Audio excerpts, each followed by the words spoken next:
Hi friends, welcome to my channel. ഇന്ന് നമ്മളിവിടെ തയ്യാറാക്കാൻ പോകുന്നത് മുട്ടത്തോരൻ. ബ്രേക്ക്ഫാസ്റ്റ്, ലഞ്ച്, ഡിന്നർ ഏതിനായാലും വളരെ ഈസി ആയിട്ട് തയ്യാറാക്കാൻ പറ്റുന്ന ഒരു ഡിഷാണ് മുട്ടത്തോരൻ. Welcome to the video. ആദ്യമായി ഒരു പാൻ അടുപ്പത്ത് വെച്ച് ചൂടാക്കി അതിലേക്ക് 3 ടീസ്പൂൺ വെളിച്ചെണ്ണ ഒഴിച്ചു കൊടുക്കാം. വെളിച്ചെണ്ണ ഒന്ന് ചൂടായി വരുമ്പോൾ 1/4 ടീസ്പൂൺ കടുകിട്ട് പൊട്ടിക്കാം. കടുക് ഒന്ന് പൊട്ടി വരുമ്പോൾ 2 വറ്റൽമുളക് ചെറിയ കഷ്ണങ്ങളാക്കിയത് ഇട്ട് കൊടുക്കാം. അടുത്തതായി 2 മീഡിയം സൈസ് സവാള ചെറിയ കഷ്ണങ്ങളാക്കിയത് ഇട്ട് കൊടുക്കാം. ഇനി കറിവേപ്പില ഇടാം.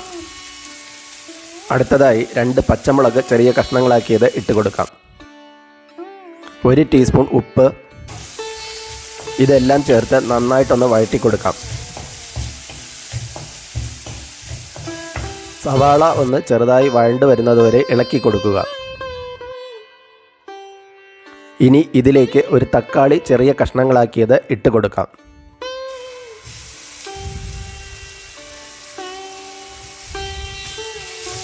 തക്കാളിയും ചേർത്ത് നന്നായിട്ട് ഒന്ന് വഴറ്റി കൊടുക്കുക. സവാള ഒന്ന് ബ്രൗൺ കളർ ആകുന്നത് വരെ തീ മീഡിയം ഫ്ലെയിമിൽ വെച്ച് നന്നായിട്ടൊന്ന് വഴറ്റി കൊടുക്കാം.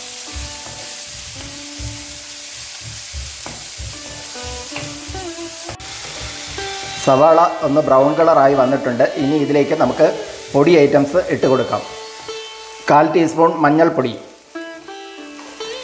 1/2 ടീസ്പൂൺ മുളക് പൊടി, 1/4 ടീസ്പൂൺ കുരുമുളക് പൊടി. പൊടികളുടെ പച്ചമണം മാറുന്നതിന് വേണ്ടിയിട്ട് നമുക്ക് നന്നായിട്ടൊന്ന് ഇളക്കി കൊടുക്കാം.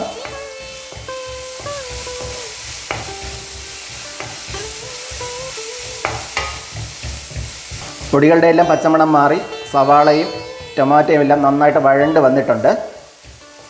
ഇനി മുട്ട പൊട്ടിച്ചത് ഇതിലേക്ക് ഒഴിച്ചു കൊടുക്കാം. 3 മുട്ടയാണ് ഞാനിവിടെ എടുത്തിരിക്കുന്നത്.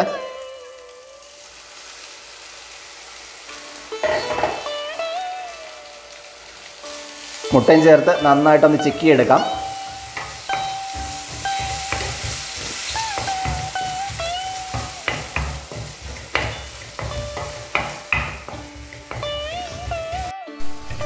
മുട്ട നന്നായിട്ട് ചിക്കി എടുത്തിട്ടുണ്ട്. ഇനി നമുക്കിതിലേക്ക് തേങ്ങ ചിരണ്ടിയത് ഇട്ട് കൊടുക്കാം. 1/4 കപ്പ് തേങ്ങ ചിരകിയതാണ് ഇട്ട് കൊടുക്കുന്നത്.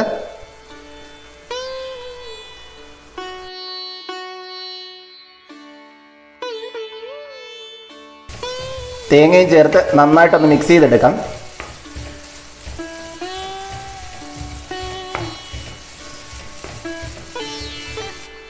ഇനി നമുക്ക് 1 മിനിറ്റ് ലോ ഫ്ലെയിമിൽ അടച്ചു വെച്ച് വേവിച്ചെടുക്കാം.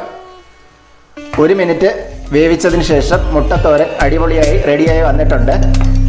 ഇത് വളരെ ഈസി ആയിട്ട് ഉണ്ടാക്കാൻ പറ്റുന്ന ഒരു ഡിഷാണ്. നിങ്ങളെല്ലാവരും ഇതൊന്ന് ട്രൈ ചെയ്ത് നോക്കുക. വീഡിയോ ഇഷ്ടപ്പെട്ടാൽ ലൈക്ക് ചെയ്യാനും ഷെയർ ചെയ്യാനും സബ്സ്ക്രൈബ് ചെയ്യാനും മറക്കരുതേ. മറ്റൊരു വീഡിയോയുമായി വീണ്ടും കാണാം. Thanks for watching.